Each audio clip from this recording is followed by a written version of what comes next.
So guys, umwe mu nshuti zacu yadusabye ko twamwereka ukuntu bafata ikaramu y'ubururu akahindura umutuku cyangwa se umutuku akahindura ubururu. Gusa no munsi ngiye kwereka indi bisa, ngiye gufata ikaramu y'umutuku nyihindure marker kugira ngo mwese mumaze kubibona muri uko tubikoze. So guys, nta kindi kintu bisaba rero. Icyo bisaba birasaba ko ufite ikaramu itukura hano. Birasaba ko ufite ikaramu itukura. Then si ibyo gusa ahubwo biraza gusaba ko uba ufite na marker. So marker uraza kwifata mu kaboko gutya like this. Nurangiza uyihishe inyuma y'akaboko. Nurangiza ucurike ikiganza. Then uraza gufata ikaramu itukura uyishyire muri ka kaboko.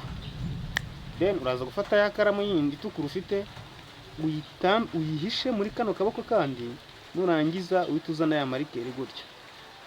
Icyo gihe baza creating illusion yuko wayihinduye. Ibyo turi kuvuga ni ibingibi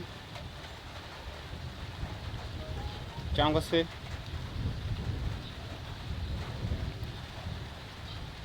ndakeka bigaragara. Guys, nimba bigaragaye rero nta kindi kintu nabasaba kugira ngo mwige izindi maji nyinshi cyane. Icyo bibasaba nta kindi, mukore subscribe guys.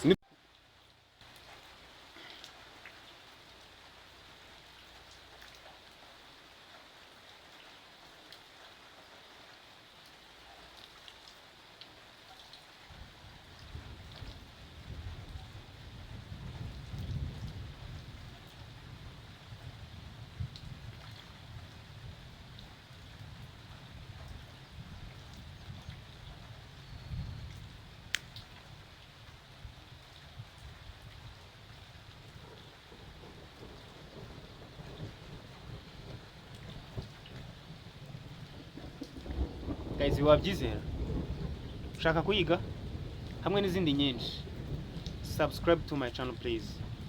Subscribers 1000 nizuzuna nzabigisha ukuntu trick zose zikora. Right, thank you. Please subscribe, like and share.